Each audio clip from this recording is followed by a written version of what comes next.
Hello, I'm June Michaels with the League of Women Voters of Cape Ann. The League is pleased to bring you a debate between the two candidates for state representative in the 5th Essex District. The election is Tuesday, November 6th. The League is a nonpartisan political organization for women and men which encourages the informed and active participation of citizens in government. One way we do this is by presenting candidates directly to you, the voters, in a fair and equal format. We hope that over the course of this program, you will learn more about the candidates and what they hope to do for the district. James Gardner is a 20-year resident of Rockport and Gloucester, married with 3 children. A graduate of Trinity College, Hartford, with an MBA from Yale University, Mr. Gardner has extensive experience in both the private sector and in municipal government. For 12 years, he worked as a management consultant in Boston, helping large organizations improve service quality while reducing costs. For 15 years, he was an entrepreneur, starting 3 service-based companies, one of which went public on NASDAQ. He has also been a public school teacher, teaching chemistry at Peabody High, and for the past 16 years, he has served on 3 different municipal committees in Rockport as a member of the Community Preservation Committee, chairman of the Finance Committee, and chairman of the DPW Board of Commissioners. Ann-Margaret Ferrante is a lifetime Gloucester resident, the daughter of a fisherman and a school librarian. Elected to the House in 2008, she is seeking her 6th term as representative of 5th Essex. Ms. Ferrante is a graduate of Gloucester High School and Tufts University with a double major in economics and international relations. She earned a law degree from Suffolk Law School and an MBA from Harvard at the Kennedy School of Government. Prior to becoming the state representative, Ann-Margaret Ferrante practiced land use, fisheries, and administrative law for 10 years with law offices in Gloucester and Rockport. She has served on boards and commissions in the community, most notably the Cape Ann Savings Bank, Senior Care, the Commercial Fishermen's Loan Fund, and the Sawyer Free Library. Currently, Ann-Margaret is the 1st Division Chair of the Massachusetts House of Representatives and co-chair of the Technology Hub Caucus. There will be no formal opening statements from the candidates, but they will make 2-minute closing statements. I will be asking questions prepared by the League of Women Voters, which the candidates have not seen. The format will be informal, allowing back and forth, and we will discuss each issue for up to 10 minutes. The first question for Ann-Margaret Ferrante is, why do you want a 6th term? Thank you, June, and thank you for hosting this debate to you and to the League. I want a 6th term because we're continuing to do good things together, and there's a lot of work that still needs to be done. When I first ran for office, it was because I grew up in a fishing family. My parents worked hard, I studied hard, and I was able to have great opportunities. And after achieving my law degree and my degree at Tufts University, I wanted to come work in government to create opportunity in a town that was witnessing the loss of jobs and high opportunity because of the decline in the fishing industry. And also we were looking at Essex and we were looking at Rockport, and we were looking at the fact that young families weren't coming to these communities in numbers that they once did because of the lack of opportunity that was here. So things that we did together that I'm very proud of is we created cultural districts to support our artists. We did that in Gloucester, we did it in Rockport, we did it in Essex. We created a program called Gloucester Biotechnology Academy, which has taken 20 kids in a year from the Cape Ann area and has given them an opportunity to gain the skills, middle skills jobs here on Cape Ann. Tomorrow we're going to open up GMGI, which is the Gloucester Marine Genomics Institute, where some of the children, or some of the students, I should say, that are trained in that academy will go on into the biotech field or into GMGI. And just recently, and we'll talk about this a little later, we started a program with the Gloucester High School that will encourage more training amongst the building trades.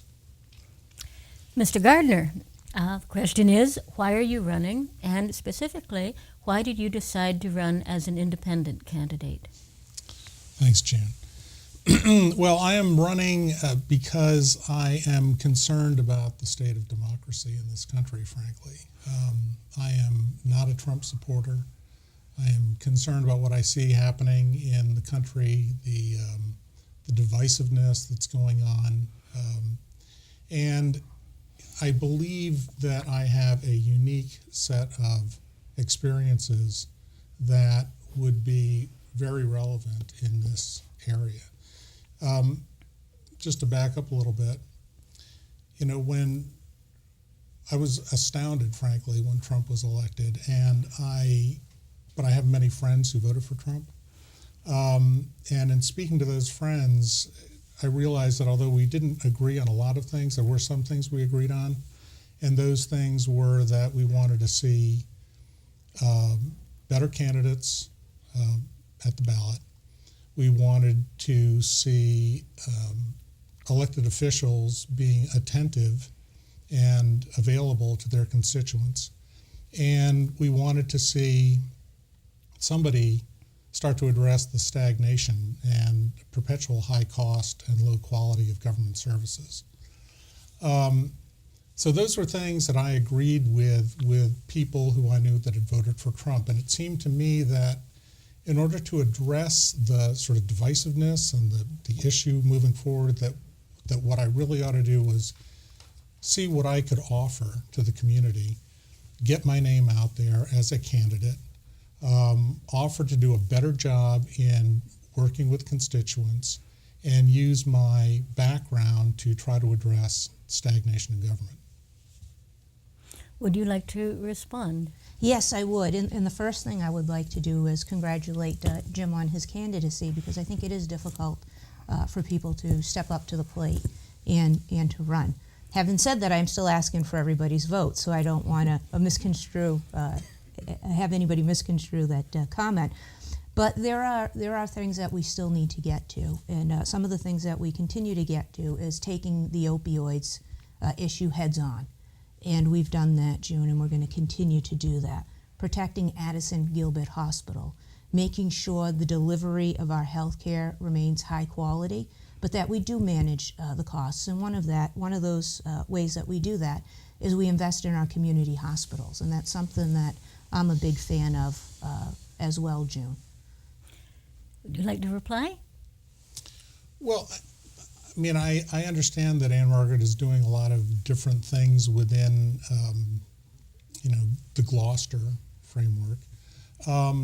But, as I said, I was interested in addressing these three issues that seem to be core to, what I thought was important, and also what people who I completely disagreed with regard to the presidential candidate thought was important. So, with regard to putting candidates on the ballot, I was concerned that Ms. Ferrante was running unopposed yet again. And I thought, okay, I should get my name out there and, just for the sake of keeping democracy healthy, see if I could, offer people a choice. With regard to being available to your constituents, as a 16-year member of the governance in Rockport, I have to say that I haven't seen a lot of Ms. Ferrante in Rockport. I have not seen her conduct a town hall meeting with people in Rockport. I haven't seen her address the general public there. I have to say, with the meetings that I've been in, we have never sort of said, gee, let's get a hold of Ann-Margaret and see what she could do for us.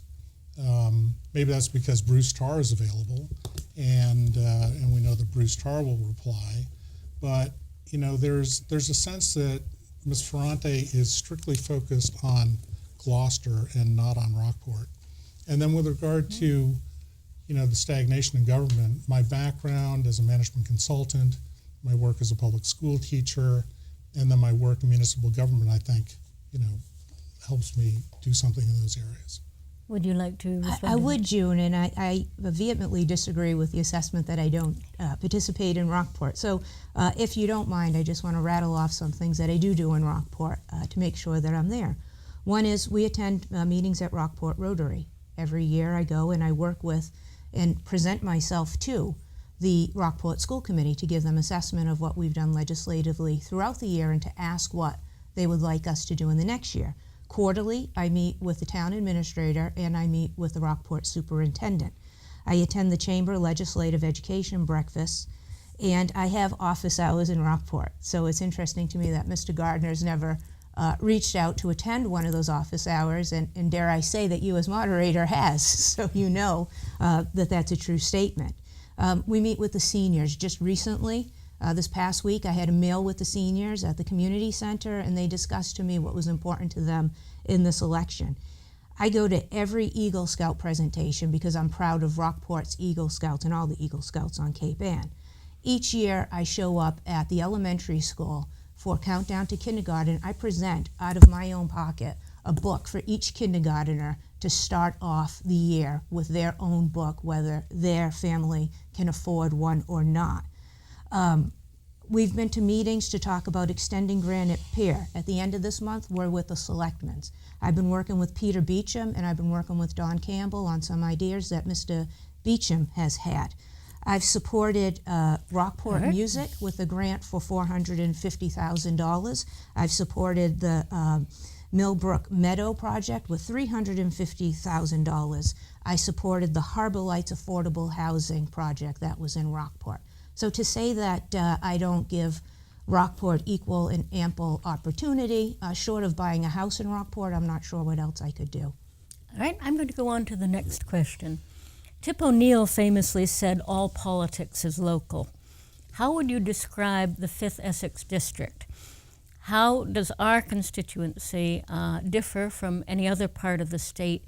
And most important, what do you think is the main issue for local voters in this upcoming election? So I'm going to start with Ann-Margaret.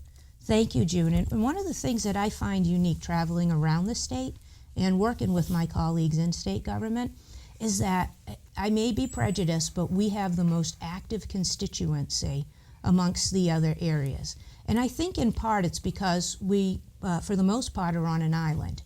And we have that attitude that if we don't solve our own problems, other people may not do it for us.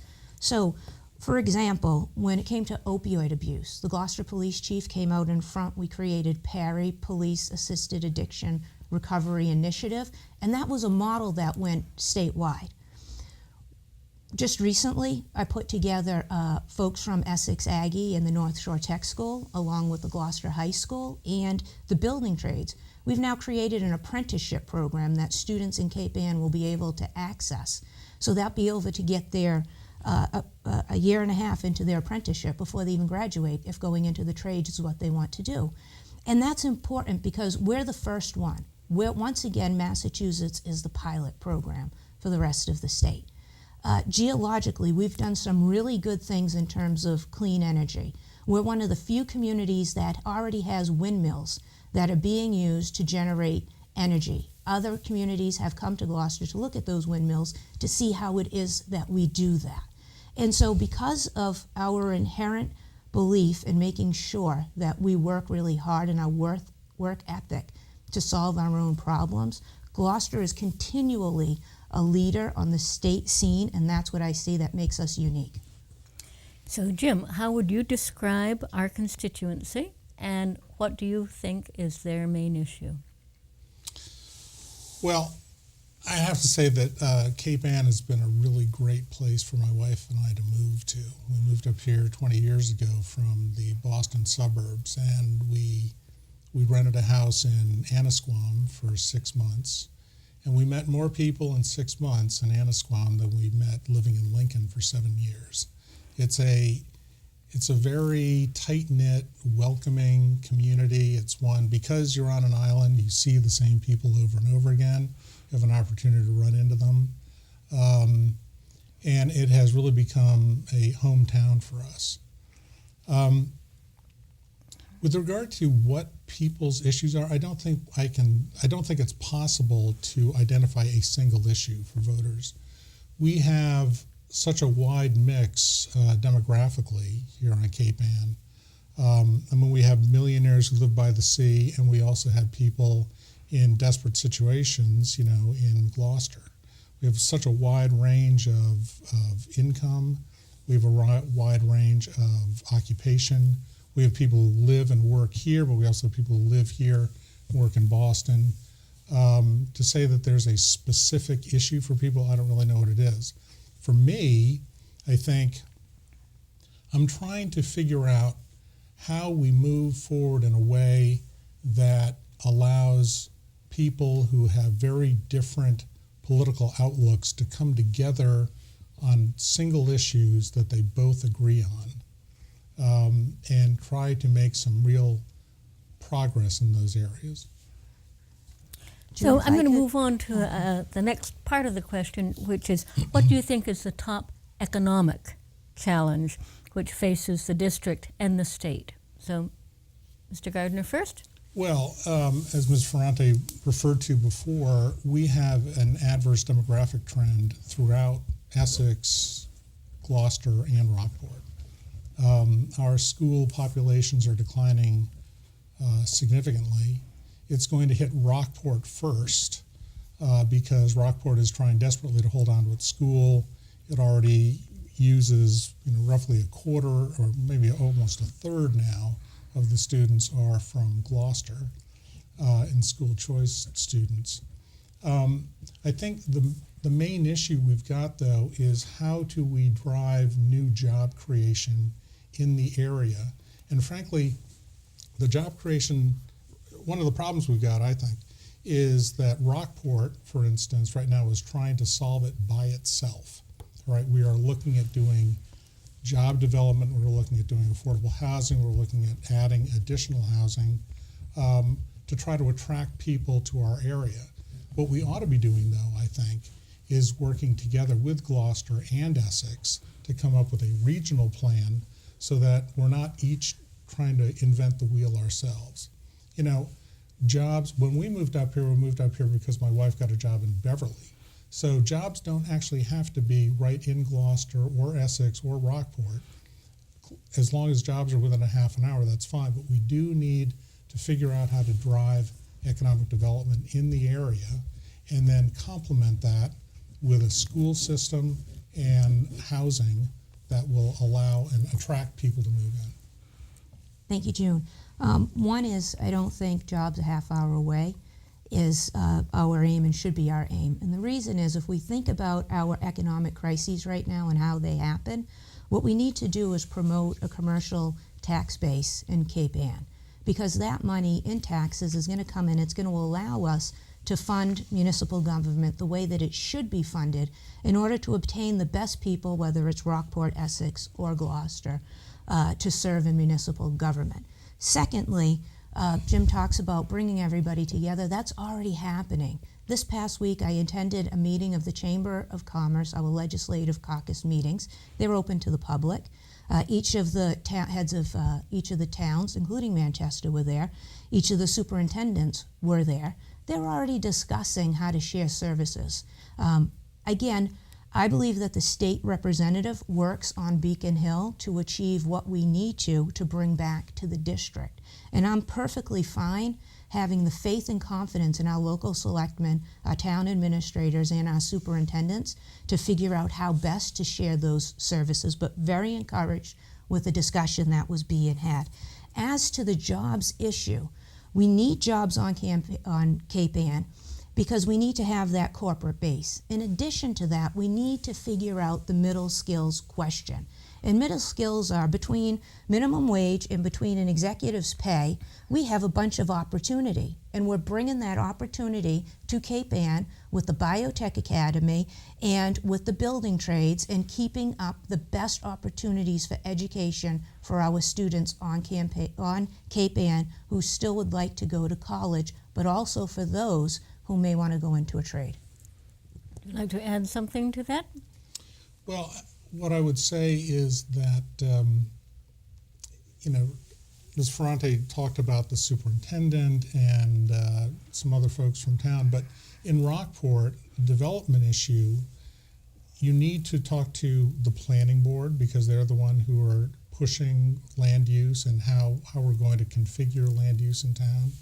you need to talk to the DPW commissioners, because we're the ones who are concerned about the fact that our wastewater treatment plant is already maxed out, and so additional development is going to require some sort of either legislative easing or expansion of the plant, or we don't know what. But there are other groups that need to be included in the discussion. So it's a multifaceted issue. From one of the things I think that Rockport, for instance, should be thinking about is developing a Provincetown type sewer overlay district, which would allow us to manage our growth within the constraints of our existing wastewater treatment plant. Right now, we are vulnerable to 40B development coming into town and demanding that we accommodate service to them, which would put us over our wastewater treatment plant limit, and would not necessarily meet the demographic change, trend changes that we're trying to get to. So it's a more multifaceted issue, I think, than simply having the Chamber of Commerce talk or the superintendent's talk. It's a very complex issue. We've now come into the next section. We're talking about sewage treatment. What are the district's most pressing infrastructure needs, and what would you do and the state legislature do to address them? So you've talked about the sewer, so Ann-Margaret?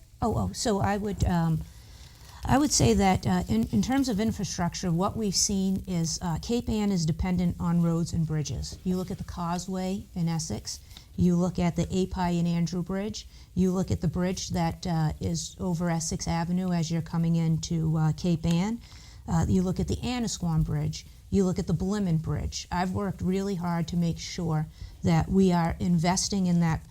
Cape Ann is getting its fair share in local dollars to make sure that we maintain our bridges properly. I'd also like to add the railroad bridge.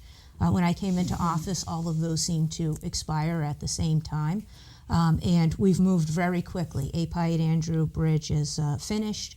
Railroad Bridge is going online now. Blimmen Bridge will be coming, and we will be continuing to do that. We also have the Seawall Issues, very important. We saw in the last season, in the last year, we saw a new meteorological trend called bombogenesis, when the storm produces so much pressure that it actually pushes down on the water and causes the water, much like somebody getting into a bathtub, to actually rise higher in sea level and to flood in areas that we've never seen before on Cape Ann. So that would be the second priority that we have for this district. The third is keeping Addison Gilbert Hospital open. My mother suffered a severe health emergency. If it weren't for Addison Gilbert Hospital, she would not have survived. And for that reason, I personally and fully understand the value of having a hospital here on Cape Ann. So, most important infrastructure needs. Well, for Rockport, it's going to be whether or not we're able to expand our wastewater treatment plant. It's also what we're doing with our coastal infrastructure. Rockport doesn't actually have any man-made harbors. Sorry, it doesn't have any natural harbors. All the harbors are man-made.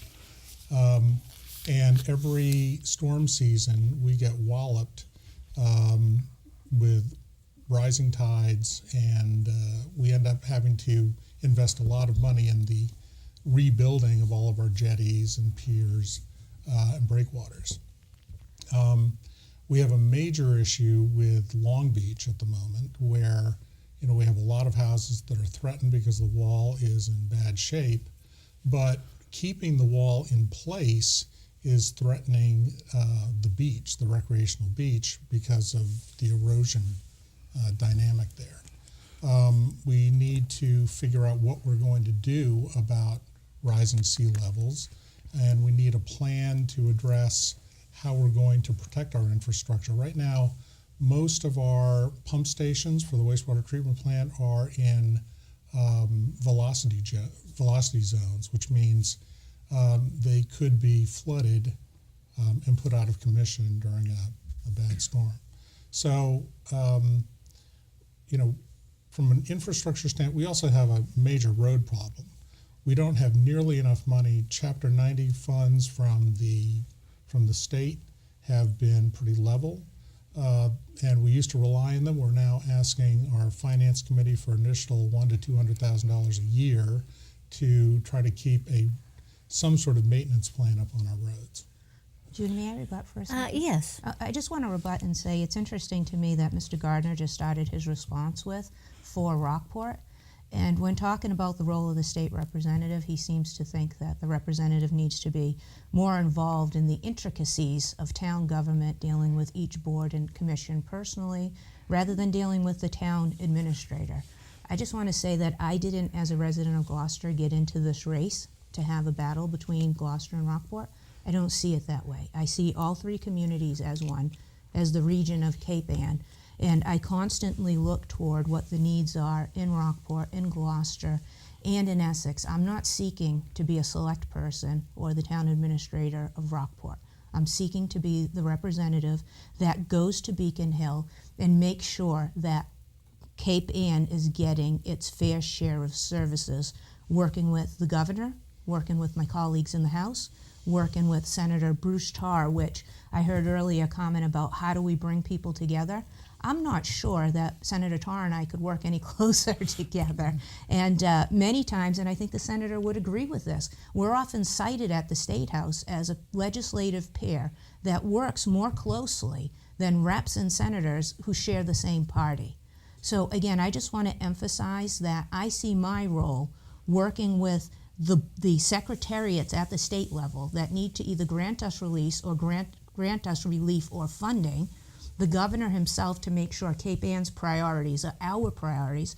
I'm very proud of the fact that my colleagues chose me to be one of 10 representatives out of 160 to meet with the speaker every week to go over the priorities for the state. And what that does is it gives Cape Ann a seat at the table every week in the room where decisions are made. You both talked about seawalls in talking about infrastructure. So I'd like you to talk about the state initiatives for dealing with climate change and ocean rise. And the question, is retreat from the waterfront a viable solution? So, Mr. Gardner? Thanks. Actually, just to reply to Ms. Ferrante a little bit there, I'm not running to be a selectman or a town administrator. We haven't really gotten to the issues that I think the state representative could have a really important and impactful effect on. So I bring up Rockport because I've been quite involved in Rockport. I understand what's going on in Rockport, especially with the infrastructure.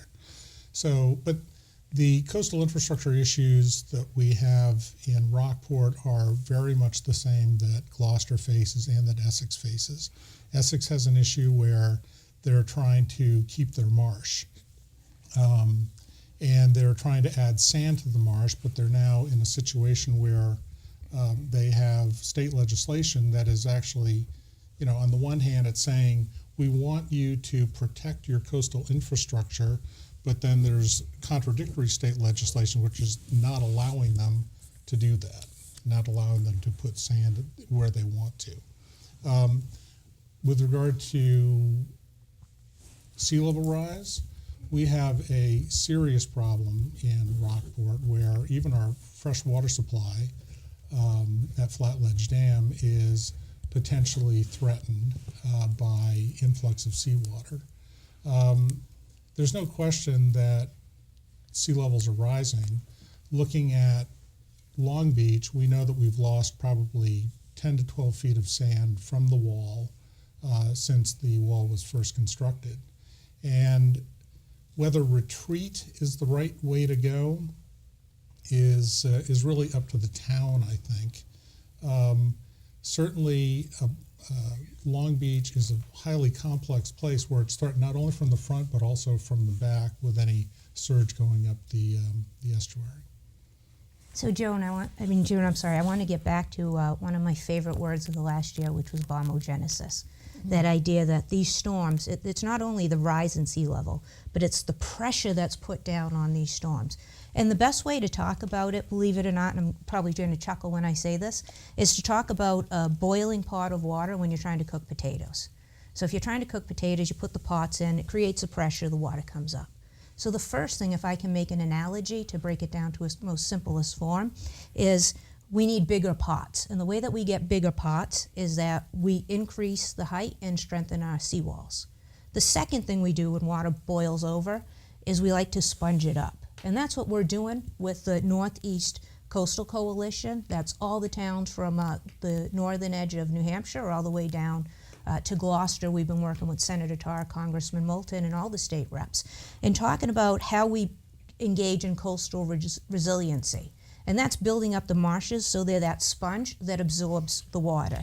The third thing is we have to figure out how to get off of carbon fuels, and we've been doing that. Massachusetts leads in the country with our renewable portfolio and clean energy use. We're even ahead of California at this point. And so when you talk about retreat, that could happen, it could not happen. There are complicated issues, having been an attorney in land use. The first question is, some of that land is privately owned, and what do the private owners want to do with that land?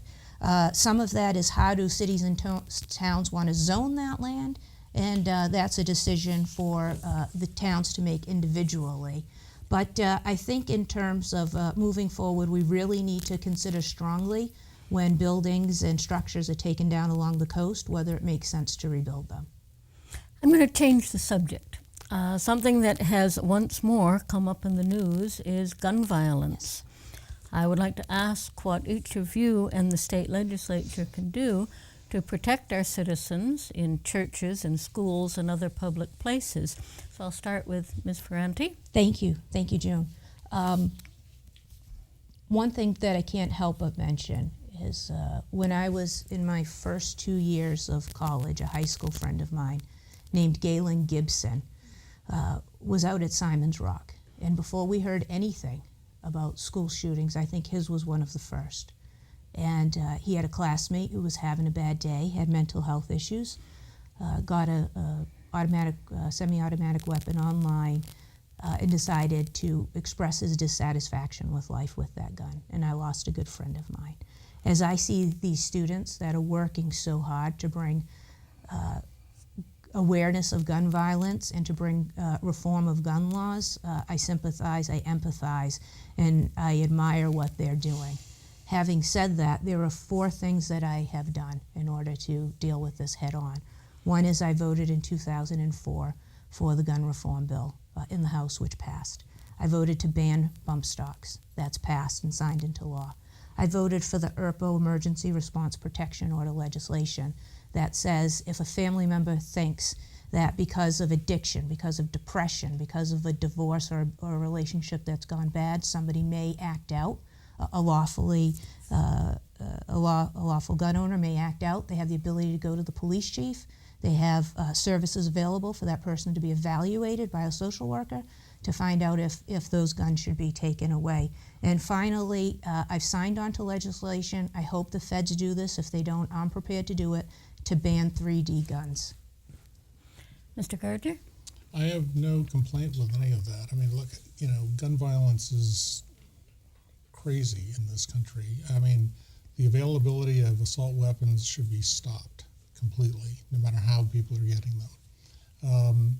But also, suicide by gun is a terrible problem as well. I had a good friend who committed suicide last year that way. And, it's a difficult issue because people are wedded to the notion that guns are somehow part of the American culture.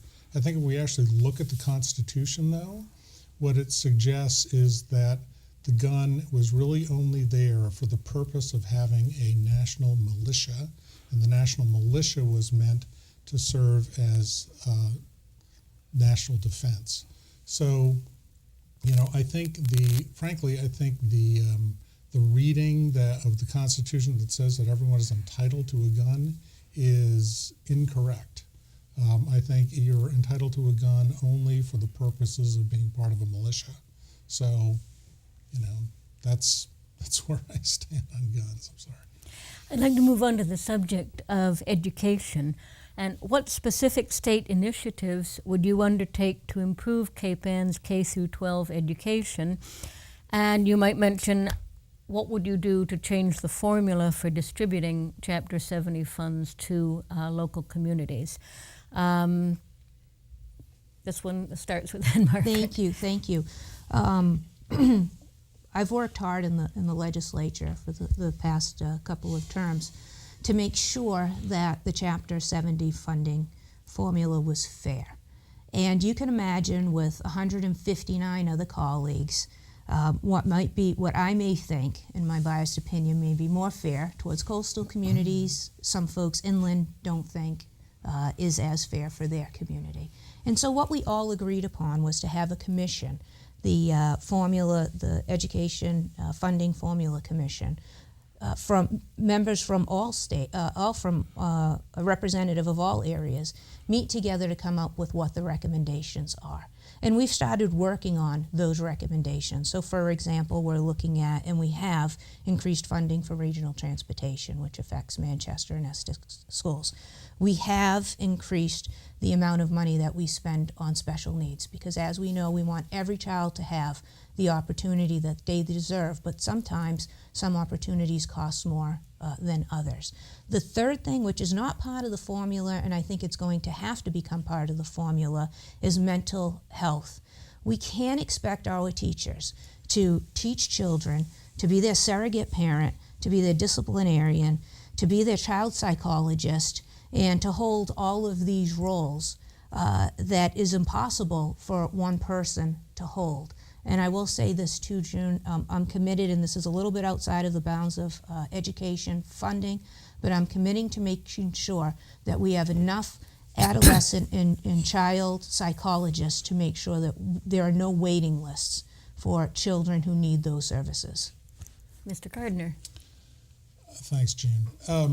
I spent a year teaching chemistry at Peabody High, and I have to say, and this was after having been a management consultant and helping organizations improve, the amount of dysfunction in a typical public school is just astounding.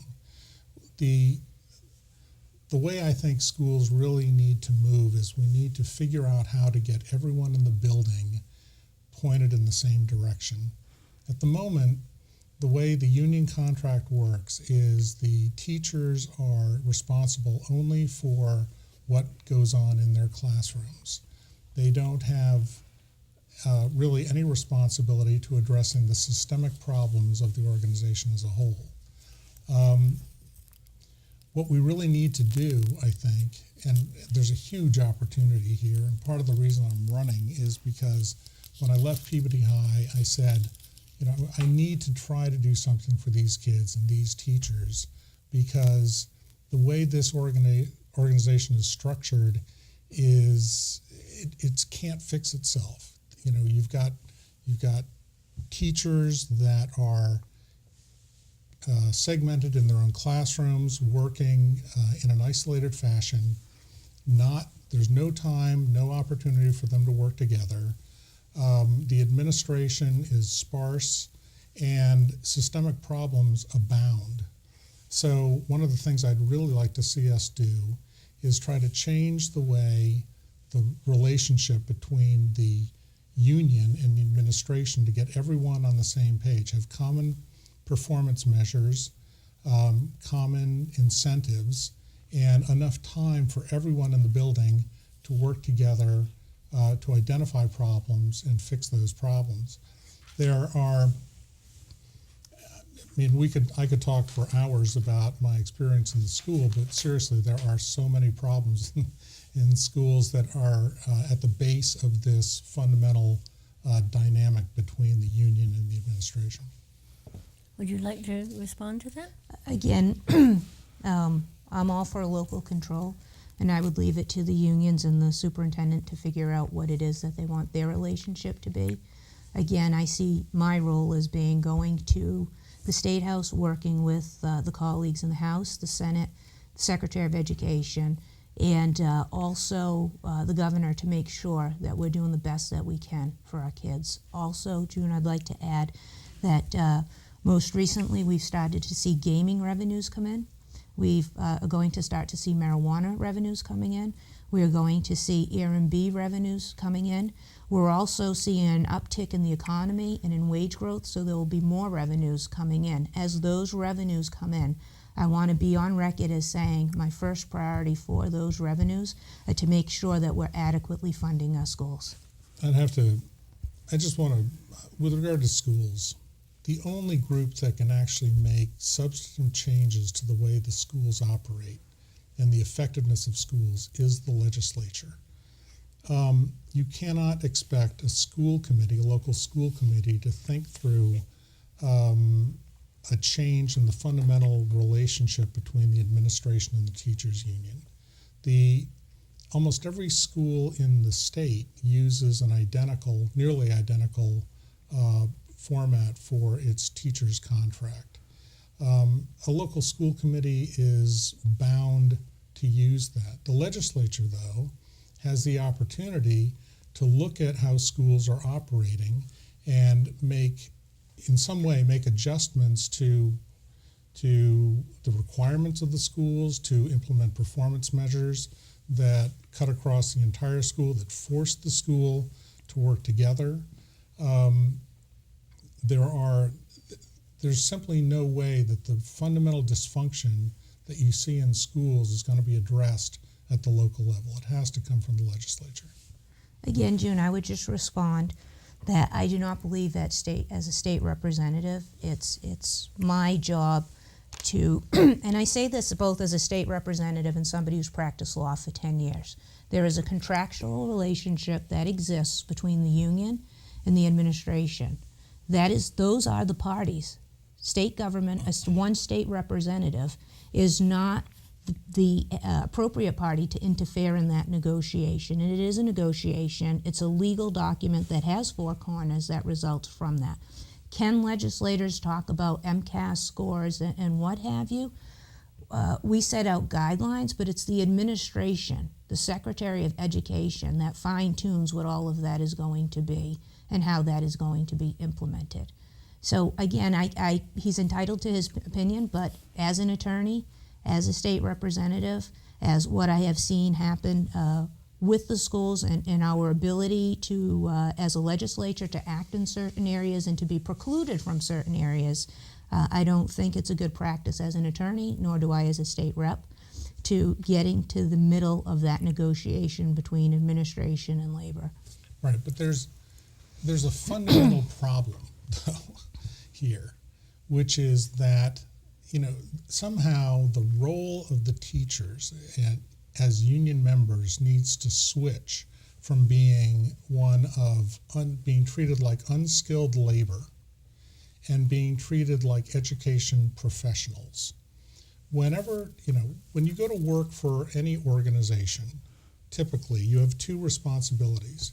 You have a responsibility to do the job you were hired to do, and you have the responsibility to be available to work to make the entire organization better, okay? In other words, you get hired as a sales rep, you're supposed to sell, but if your boss pulls you aside and says, look, we need to communicate better with other parts of the organization, we've got a systemic problem here we need to address, that's also your responsibility. What you see in schools is that teachers only have the first responsibility. They only have the responsibility to teach their class according to the core curriculum. Their responsibility ends once they leave their classroom. They have no responsibility to look at systemic issues, to address problems, to measure performance within the school. That just doesn't happen. And as a consequence, you have these ongoing systemic issues in schools that are simply not being addressed.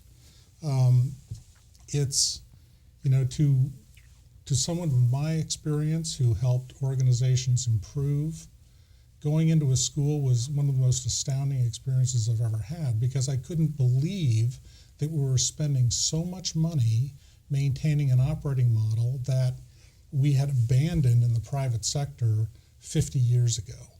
I mean, you just will not see any company organized in a way so that people are working in a compartmentalized fashion and have no ability to communicate with one another. Again, June, my mother worked as a school librarian in a school system.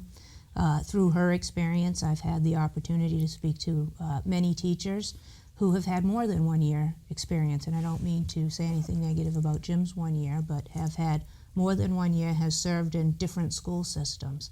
And again, if they have an issue in terms of communication or working with the superintendent or the principal, that works amongst themselves. And if teachers feel as though they're not as being as represented as they should by the union, or they want a bigger say in the management of the school, then teachers should be talking to the counterpart that represents them at the table in that very specific contract negotiation process. That's where those discussions need to take place. The role of the state representative is to make sure that education is a priority, that the formula works for not just one community, but for all the communities, that we constantly review the formula to make sure things like mental health that may have not have been on anybody's radar screen maybe 20 years ago are incorporated into the formula, and that we're accessing the most effective dollars that we can in order to make sure that our students have the opportunity to get the best education that they can. And I would just add, Massachusetts, because I'm very proud of this, remains #1 in the country for education. I'm going to go on to the next question. Actually, if you don't mind, I'd really like to All right. say something more about this. It's not the 1 year I spent as a teacher that matters. It's the 12 years I spent as a management consultant helping large organizations fix themselves. I mean, to get an organization to work better, you need to have everyone aligned in terms of performance measures. Everyone has to have the same incentives. There can be no internal division where people are pointing fingers at one another. People need to have the time to communicate with one another. People need to have the ability to identify problems and create their own internal performance measures that allow them to determine whether they're doing a better job over time or not. When you go into a school, what you see are systemic problems all over the place, and an organization that is fundamentally incapable of addressing those systemic problems. And until somebody says, look, we can no longer manage our schools in this antiquated way. The organizational model that exists is very much like an assembly line from the 1930s. I mean, kids are on an assembly, conveyor belt, and they move from class to class at a certain rate. They can't back up, they can't get off the belt, nobody's talking to them, people are working at workstations, and it's fundamentally dysfunctional. I'm just saying that based on my own professional experience. And until somebody gets into the legislature and says, we have got to stop this craziness of the way we are managing schools. Gloucester over the last 10 years has lost about 800 kids from its school system, but its cost has gone up over 30%, and its AMCAS scores are still marginal. So, and the reason is because we are maintaining this dysfunctional model in the schools. The schools simply cannot improve as long as we keep that. He brought up Once another more. subject, so I Yep. just want to Once respond more. to that. The cost in the school is attributed to economic factors like salary increases, the cost of fuel going up, the fact that we have declining populations, but we just can't simply remove one classroom from a structure. And so to say that, and again, I find it kind of insulting on the behalf of teachers where he talks about this dysfunctional, whatever, and the superintendents who, some of which have doctorates in education to learn how to manage these schools. So let me just say that when we talk about costs, though, let's talk about what the costs really are. Okay, we have increasing costs of special education. We have increasing costs of fuel. We have increasing costs of salaries rising. And we're working hard to keep up with those costs. And we have tried to increase along with those costs, the amount of funding that we give to the schools to pay for those. Again, I'm just going to reiterate this point one more time. First, I thought he wanted to be the selectman. Then I thought he wanted to be the town manager. Now I believe it sounds like he wants to be a superintendent. I'm not sure which office it is that he's actually running for, but I know what my job is, and I know what people expect of me because I've been listening, because I've been at coffees, because I've been working hand in hand with PTOs, with principals, with superintendents, and with school committee members. And that is to make sure that in Boston at the State House, there is a representative who will go in every day and say, Cape Ann deserves its fair share, and leave the intimate details of operating a school to the judgment of the teachers, the school committee, and the superintendents. Okay, so, sorry. Look, I have ultimate respect for school. Having been a school teacher, even for just a year, I have the ultimate respect for people who are teaching in schools. And I have the ultimate respect for anybody who's working in a public school, because I know that it is an unbelievably difficult job. All right, I'm going to go on to the next question. Okay. We happen to have a governor who's very popular, who's a Republican, and neither of you are Republicans. So if Charlie Baker is reelected, or if the Democrat is elected, Jay Gonzalez, how would you work with the governor? So I'll start with Mr. Gardner. I mean, I have no problem working with, I would have no problem working with Charlie Baker or with Jay Gonzalez. I mean, they are both, as far as I can tell, people of integrity, and they have I understand that Jay Gonzalez has some different issues, different approaches. Specifically, I think one of the things that he's trying to do is be more aggressive with regard to our public transportation, which is a huge issue for us on Cape Ann. Whether his approach would actually work or whether Governor Baker's is more appropriate, I really don't know. But if I were elected, frankly, I would expect to caucus with the Democrats, but I would have no problem working with Charlie Baker. Thank you, June. And likewise, I've been in an interesting position here on Cape Ann, which is Senator Tarr is a Republican. I only have one abutting representative, and that's Brad Hill, and he's a Republican. And for the last 4 years, the governor has been a Republican. And what we do, and I think I can say this of all of them, is I run as a Democrat because I believe in the core values of the Democratic Party. However, once I'm sworn in and once I'm shifting over from election to governing, then it's less about being a Democrat and it's more about what are the interests of the people on Cape Ann. And if I can work with Bruce Tarr, Brad Hill, or Charlie Baker to achieve something good that's good for my district, then that's the first priority. It's just who I am is reflective in some of those democratic values, so it's not as if they go away. But the main thing is, what can we do in the best interest of the people of Cape Ann? And I will work with anybody in order to achieve that. Now, we have 3 referendum questions on the ballot for this election. So I want to ask each of you where you stand on the 3 questions and briefly why. The first one is limiting the number of patients nurses and hospitals can handle at one time. So, Ann-Margaret? So let me just say that I respect the role of nurses. I have seen the dedicated work that they perform, given my mother's health issues. That having been said, at this point in time, I'll be voting no on question 1. And the reason is there is so much confusion about this one ballot initiative, and I think in part, June, it's because it's one paragraph on the ballot, and legislation should never be. We saw this with the marijuana referendum question. That one paragraph doesn't represent the hundreds of pages that would have to really get to the issues that I think we want to get to with this ballot question. So just because of the sheer confusion that's around this one paragraph, and we see it all night long, the nurses, I'm yes, I'm no, I'm yes, I'm no. We don't even have consistency amongst the population that this question seeks to address. Mr. Gardner? I also would vote no on it because I haven't seen enough evidence to say that a to support the notion that yes is the right way to go. You know, we already have a very well-functioning healthcare system as it is.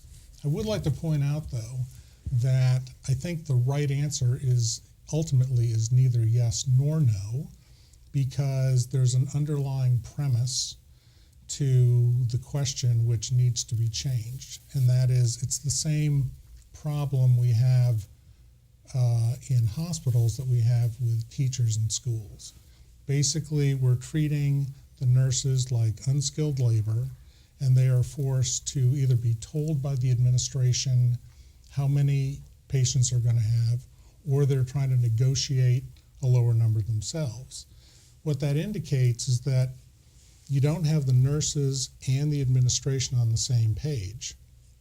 What we should be trying to do, I think, is treat nurses like healthcare professionals, get them engaged in rethinking the healthcare delivery process, have them aligned with the same performance measures and the same incentives that the administration has.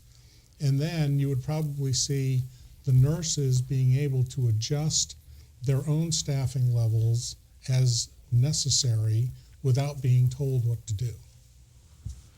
The question 2 is on establishing a statewide commission on limiting election spending and the corporate involvement, with an eye to either reviewing other states' amendments or crafting an amendment to the Constitution.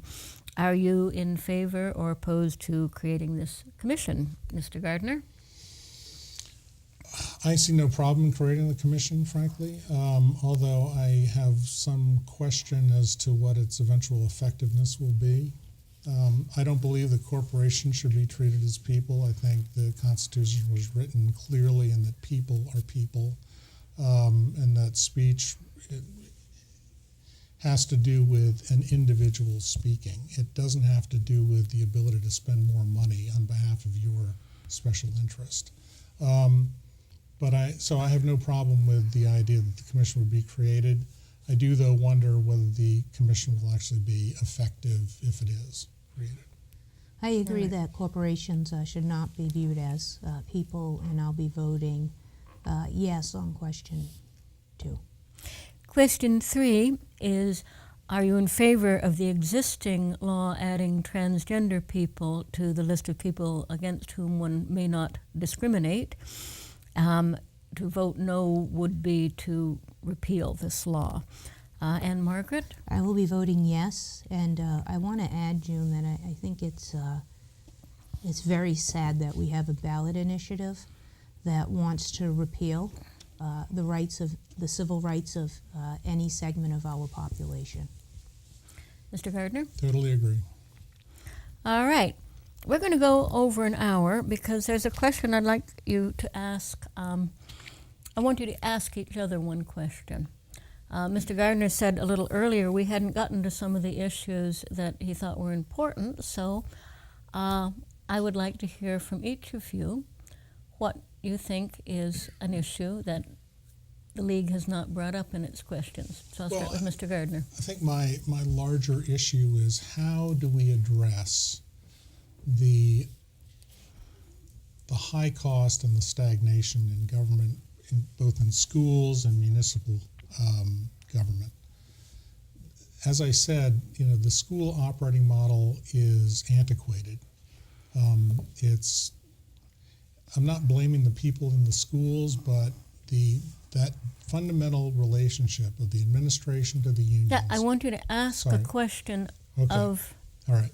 Ms. So Ferrante. my question would be, how are we going to fix the schools, and what else could we do to fix municipal government, which I think also suffers from the same sort of compartmentalization and antiquated organizational models that the schools do?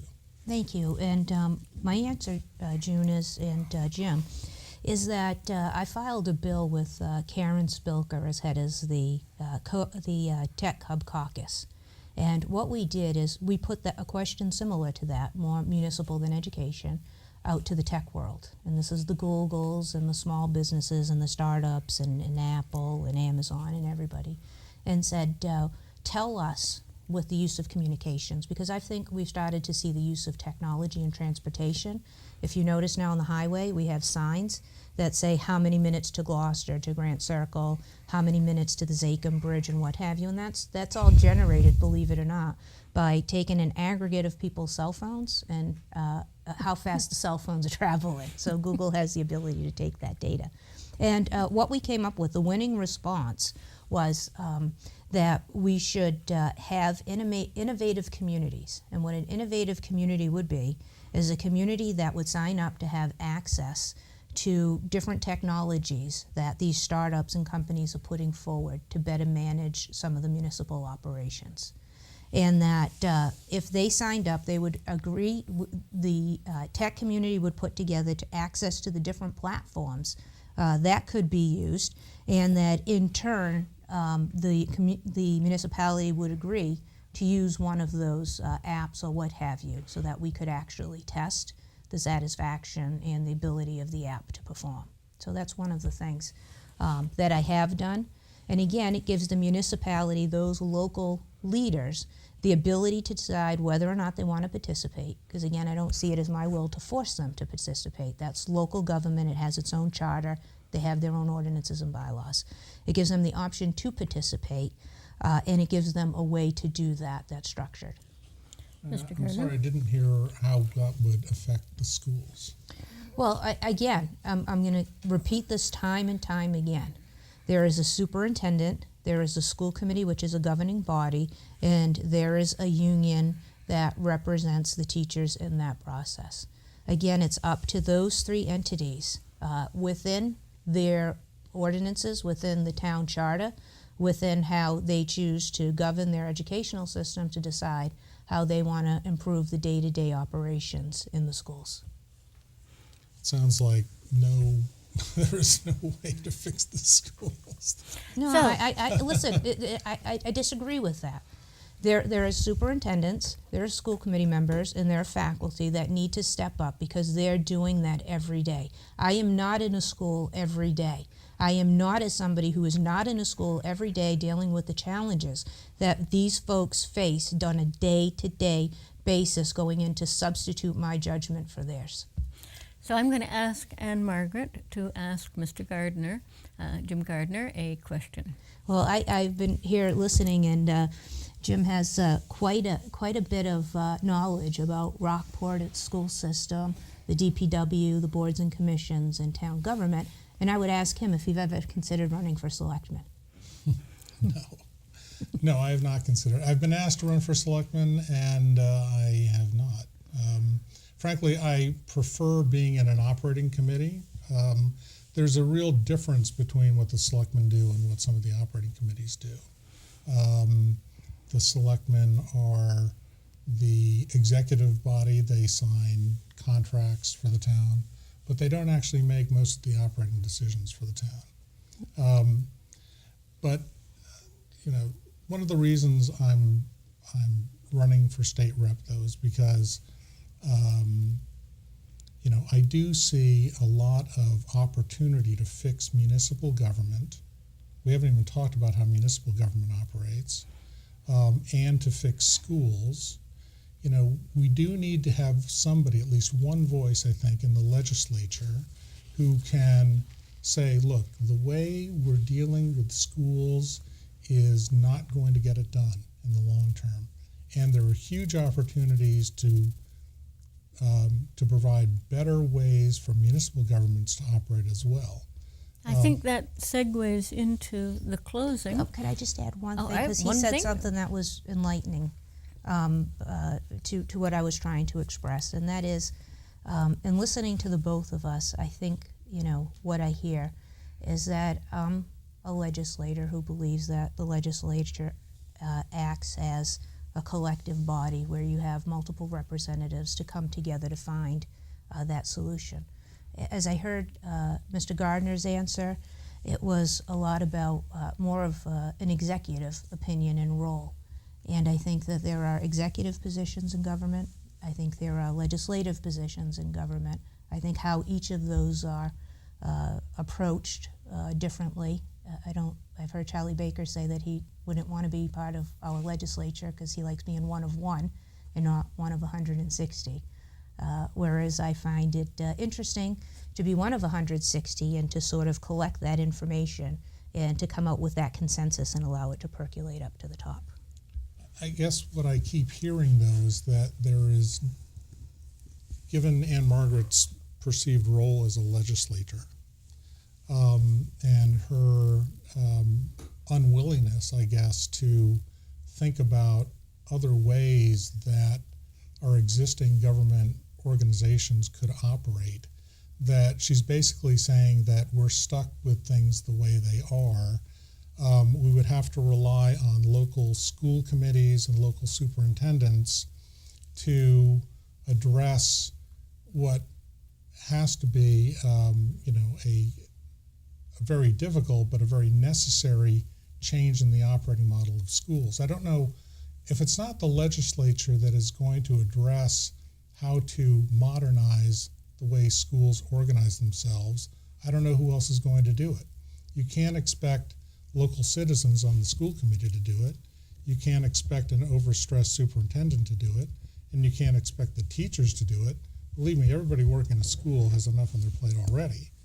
Someone has got to, and I would think it would be the legislature, would inform themselves about opportunities to change the fundamental dynamic in schools and start to look at ways that they could address from a legislative standpoint the requirements of schools that would get schools to start working in a more collaborative way internally, okay? There are also opportunities with municipal government. I mean, I'd love to talk about what we did with pay-as-you-throw as an example. I say I only have 30 seconds left. Maybe we get onto that in the next question. I just want to just respond quickly because you said Ann-Margaret's Yes. unwillingness. It's not an unwillingness. It's a respect for the citizens of our individual towns who elect local leaders to decide these issues. Again, I understand what my role is based on how those relationships have worked and what the voters have asked me to do. And I do believe that teachers, superintendents, and school committee members, if they're actively engaged in what's happening, are the true experts because they're in the classroom day in and day out, and they're in the best position to manage themselves. Well, we are almost out of time, so I'm going to ask you to give your 2-minute summations, starting with Mr. Gardner. Thanks, Jan. So I got involved in this race simply because I thought that it made sense to put myself forward as an option to the incumbent. I think democracy suffers when incumbents run unopposed time and time again. I think that democracy is not a spectator sport. I think it's something where if you think you've got something to offer, you need to put yourself out there and let people have a choice at the ballot. My experience working with organizations, helping them to address their systemic problems, I think is very applicable to the problems we see in municipal government and the problems we see in schools. I mean, if Ann-Margaret doesn't believe the legislature can do anything about those particular issues, then I don't know how they're going to be addressed, because the people in the schools and the people in municipal government already have their hands full. With regard to municipal government, just to get on that for a second, we recently in Rockport went to pay-as-you-throw from flat fee. And the reason we were able to do that was because the state happened to collect a lot of information about what towns do with trash and recyclables. It enabled us to put together a coherent argument that we should move in that direction, but we wouldn't have been able to do it if the state hadn't provided that much information. There's a huge opportunity for the state to provide the same level of detail about what other towns are doing, which would enable every town to use that as a benchmark to improve their operations. I would think that the legislature would be a perfect place for that sort of initiative to start. Thank you, June. I love Cape Ann, and I've loved being your representative. I see every election as a chance for you to review our progress of the work that we've done together. Tomorrow, I am really proud of the fact that on Gloucester Harbor, we will be cutting a ribbon to a new building. That building is the Gloucester Marine Genomics Institute. It gives us a chance to open up a new field of economic development here on Cape Ann. It helps us to create middle skills jobs. It helps us to create better science for our fishermen. In addition to that, we've also promoted the arts. Just drive through the district. Look at the Rocky Neck Cultural District. Look at the Rockport Cultural District, Essex Cultural District, and the downtown Gloucester Cultural Districts. Look at Addison Gilbert Hospital. There were positive reports for the first time in a long time about how financially stable Addison Gilbert is becoming, and I hope that it will continue to be around for future generations. We've also worked to make sure that 98% of our population is covered with insurance. Is our system perfect? No, it isn't. And if it were perfect, perhaps I would be telling you that I wouldn't seek a sixth term. But the reason I am seeking another term is because of the work that we've done together, because of the goals that we've reached together, because of the progress that we're making together. You can vote now early during business hours at the town halls. You can check our Facebook page to see the actual schedule, and you can also vote on November 6th. I'm asking your support. I'm asking for your vote. Thank you very much. On behalf of the League of Women Voters of Cape Ann, I want to thank our two candidates for participating in this debate and Studios 1623 for filming it. Thanks to all our League members who supplied questions and helped to organize the debate. Early voting is going on until November 2nd, and the election is November 6th. Please go out and vote.